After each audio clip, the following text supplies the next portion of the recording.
ایک طرح سے حیوانیت کو کمزور کرنے کا مہینہ ہے رمضان، اور روحانیت کو طاقتور کرنے کا مہینہ ہے رمضان۔ اور اب سمجھیے کہ یہ جو کہا گیا کہ روزہ رکھو گے تو تقویٰ ملے گا، تقویٰ قرآن کی زبان میں اسی چیز کو کہتے ہیں کہ تم نے اگر صحیح طریقے سے روزے پورے کر لیے تو اس کے نتیجے میں تمہاری روحانیت مضبوط ہو جائے گی اور تمہاری حیوانیت معتدل اور کمزور ہو جائے گی، اور اسی کو قرآن کی زبان میں تقویٰ کہا ہے۔ کیونکہ جس کی روحانیت مضبوط ہو گئی اور جس کی حیوانیت کمزور ہو گئی، اس کے لیے گناہوں سے بچنا آسان۔ سچی بات یہ ہے کہ روزے کی یہ جو تاثیر ہے یہ صرف رمضان کے روزوں کی نہیں ہے۔ اصل میں جن لوگوں کو اپنی حیوانیت کمزور کرنی ہے اور جن کو اپنی روحانیت مضبوط کرنی ہے، جو گناہ چھوڑنا چاہتے ہیں، ان کو سال میں ہر مہینے میں کچھ نفلی روزے ضرور رکھنے چاہیے۔ ہماری بڑی مشکل یہ ہے کہ ہم چاہتے تو ہیں کہ ہم سے گناہ چھوٹ جائیں، لیکن اس کی جو دوا ہے وہ استعمال نہیں کریں۔ یہ تو اللہ تعالیٰ کا بہت بڑا کرم ہے کہ سال میں ایک مہینے کے روزے فرض کر دیں، بہت بڑا اللہ تعالیٰ کا احسان ہے۔ چنانچہ اس فرضیت کے نتیجے میں، اور وہ بھی چونکہ ایک ماحول بن جاتا ہے، تو اس وجہ سے ہر ایمان والے اور ایمان والی کو کچھ نہ کچھ نفع رمضان میں مل ہی جاتا۔ یہاں تک کہ یہ موقع اتنا قیمتی ہے کہ جس نے اس مہینے میں بھی اپنی روحانیت کو طاقتور نہیں کیا، اور جس نے اس مہینے میں بھی اپنی حیوانیت کو کمزور نہیں کیا، اس کے لیے حضرت جبریل کی بد دعا اور اللہ کے رسول کی آمین۔ اللہ، یہ تو کہا گیا کہ جس نے ایمان و احتساب کے ساتھ روزہ رکھ لیا، صحیح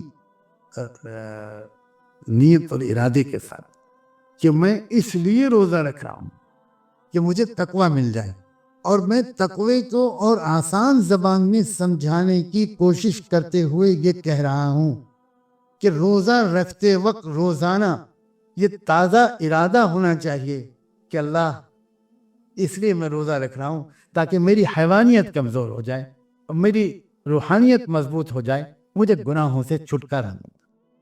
تو جس نے اس نیت سے پورے رمضان کے روزے رکھے تازہ ارادے کے ساتھ، اس کے پچھلے تمام گناہ معاف۔ کیا مطلب پچھلے تمام گناہ معاف؟ یعنی روحانیت کی کمزوری اور حیوانیت کے غلبے کی وجہ سے پچھلی زندگی میں جتنی غلط حرکتیں ہو چکی وہ سب معاف ہو جائیں گی، اور ان غلط حرکتوں کے اثرات دل اور دماغ پر جو پڑ گئے، ان سے اللہ دل اور دماغ کو اب دھو دیں۔ اب نئی زندگی شروع کرو، پچھلا سارا حساب صاف ہو گیا۔ امام ربانی حضرت مجدد الفسانی رحمۃ اللہ علیہ نے اپنے ایک مکتوب میں لکھا کہ اس مہینے کو قرآن مجید کے ساتھ بہت خاص مناسبت ہے، اور اسی مناسبت کی وجہ سے قرآن مجید اسی مہینے میں اتارا گیا۔ یہ مہینہ ہر قسم کی خیر و برکت کا جامع ہے۔ آدمی کو سال بھر میں مجموعی طور پر جتنی برکتیں حاصل ہوتی ہیں وہ مہینے کے سامنے اس طرح ہیں، وہ رمضان کے سامنے اس طرح ہیں جس طرح سمندر کے سامنے قطرہ۔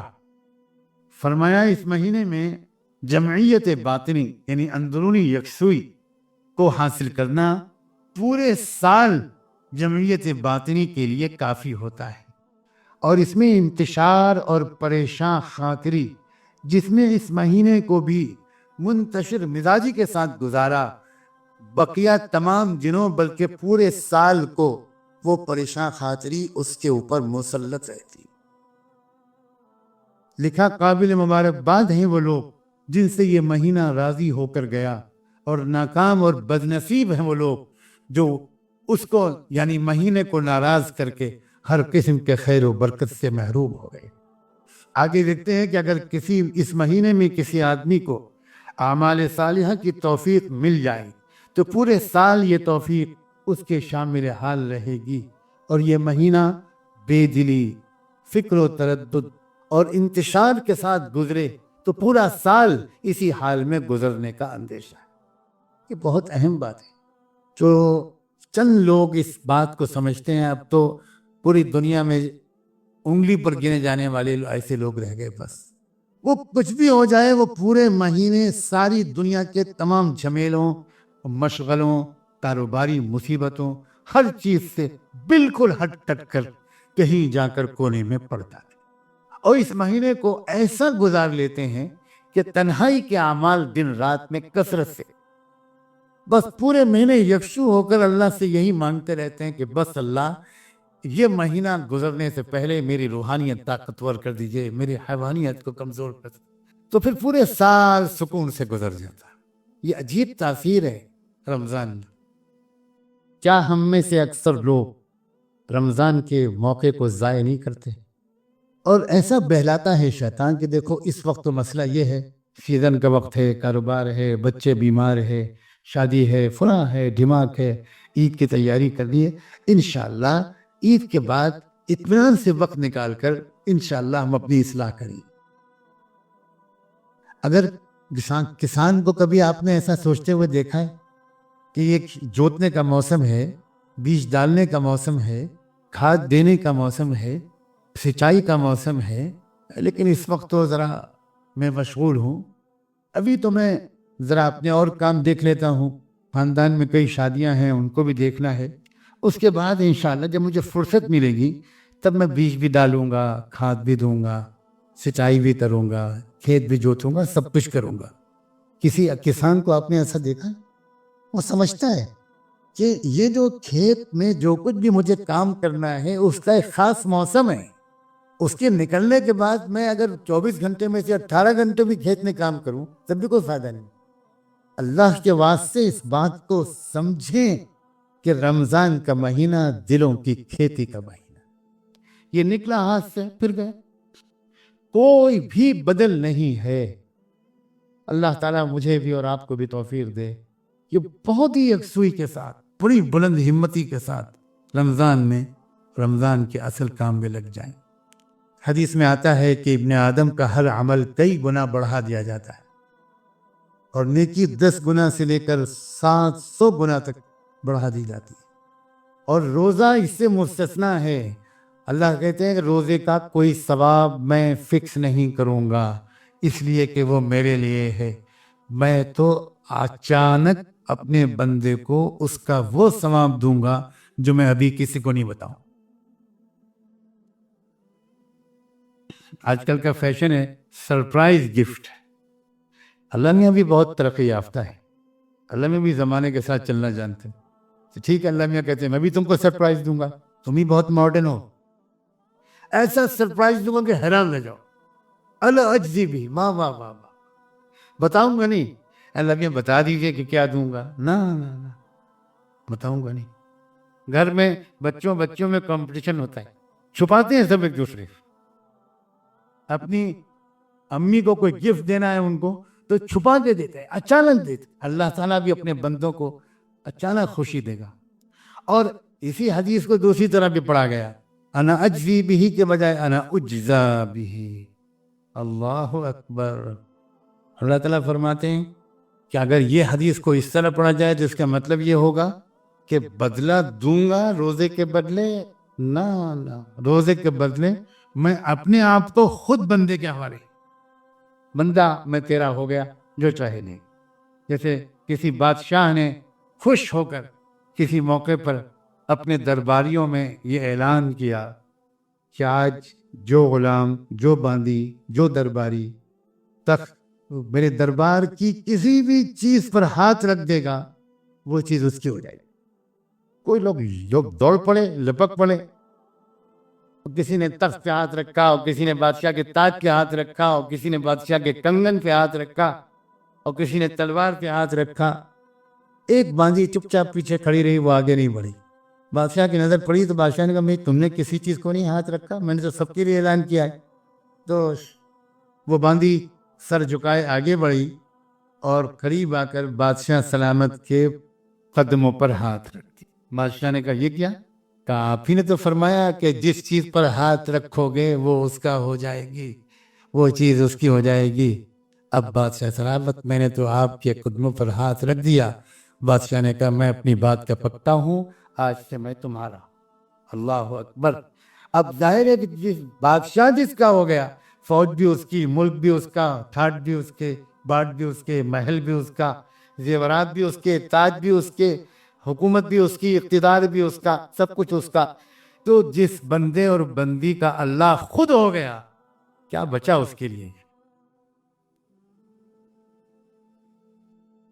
اللہ تعالیٰ فرماتے ہیں میرا بندہ، میری بندی میری خاطر اپنا کھانا اور اپنی خواہش نفس سب چھوڑ دیتی ہیں. اور یہ بھی فرمایا کہ روزے دار کے لیے 2 خوشیوں کے موقع ہیں. ایک خوشی ہوتی ہے روزہ کھولتے وقت، افطار کرتے وقت، اور ایک اپنے رب سے ملاقات کے وقت. بلا شبہ روزے دار کے منہ کی بو اللہ کے نزدیک مشک سے زیادہ اچھی اور پاکیزہ ہے. ایک اور حدیث کا مضمون ہے کہ جنت میں ایک دروازہ ہے ریان، اس سے صرف روزے دار بلائے جائیں گے، اور جو ایک بار اس دروازے میں داخل ہو جائے گا اسے کبھی پیاس نہیں لگے گی.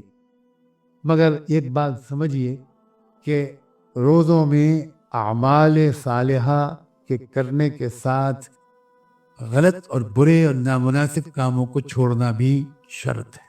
فرمایا تم میں سے کوئی کسی کا روزہ ہو تو نہ تو بری بات کرے، نہ غیر ضروری باتیں کرے، نہ شور و شر کرے، اور اگر اسے کوئی گالی بھی دے اور لڑنے جھگڑنے پر آمادہ ہو تو یہ کہہ دے کہ میرا روزہ ہے، بس خاموش ہو جائے.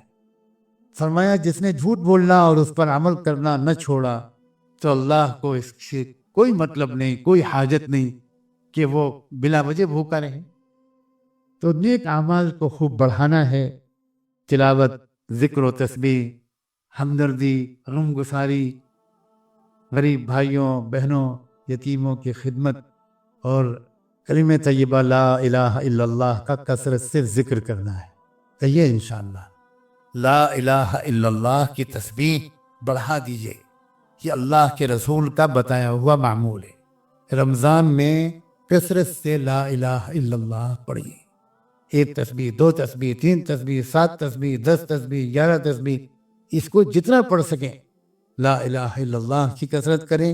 درمیان درمیان میں پڑھ لیا کریں محمد الرسول اللہ.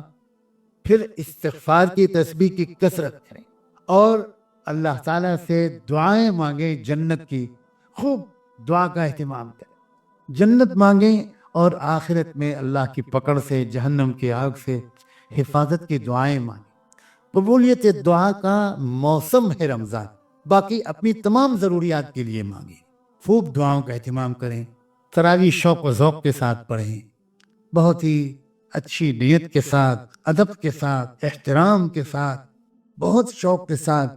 ہر 2 رکعت کے شروع میں تکبیر اولیٰ کے اہتمام کے ساتھ تراویح پڑھیں.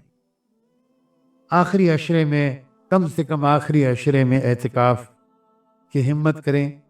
علامہ ابن قیم رحمۃ اللہ علیہ نے اعتکاف کے بارے میں بہت پیاری بات لکھی ہے. لکھتے ہیں اعتکاف کی روح اور اس سے مقصود یہ ہے کہ دل اللہ کے ساتھ وابستہ ہو جائے، اس کے ساتھ جمعیت باطنی حاصل ہو، اشتغال بالخلق سے رہائی نصیب.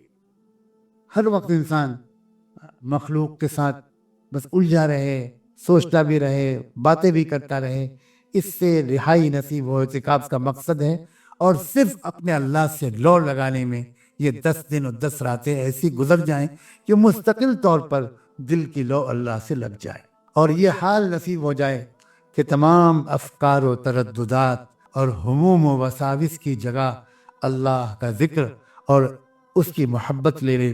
ہر فکر اس کی فکر میں ڈھل جائے، اور ہر احساس اور خیال اس کے ذکر و فکر، اس کی رضا اور قرب کے حصول کی کوشش کے ساتھ ہم آہنگ ہو جائے. مخلوق سے تو طبیعتیں بہت مانوس ہیں، اس کے بجائے اللہ سے طبیعتیں مانوس ہو جائیں. اور ابن قیم نے آخری جملہ یہ لکھا کہ قبر کی وحشت میں جب کوئی اس کا غم خار نہ ہوگا، یہ اللہ سے مانوس ہو جانا یہ قبر میں کام آئے گا، یہ اس کا زاد سفر بنے گا. یہ ہے اعتکاف کا مقصد. عورتوں کے لیے بھی اعتکاف کی شکل اللہ نے رکھی ہے کہ گھر کے ہی کسی کمرے میں اپنے آپ کو بالکل قید کر لیں اور بس اسی کمرے میں رہ کر ذکر و عبادت میں اور تلاوت میں، نماز میں مصروف رہیں۔ حضور اکرم صلی اللہ علیہ وآلہ وسلم کی وفات کے بعد حضور کی پاک بیویوں نے ہر سال رمضان میں اعتکاف کی سنت کو زندہ رکھا۔ ازواج مطہرات نے تا زندگی اکثر و بیشتر جب تک ان میں سے جو بھی حیات رہی وہ اپنے اپنے حجرے میں اعتکاف کرتی رہی، اور پھر آخری عشرے میں ایک بہت قیمتی رات آتی ہے، شب قدر۔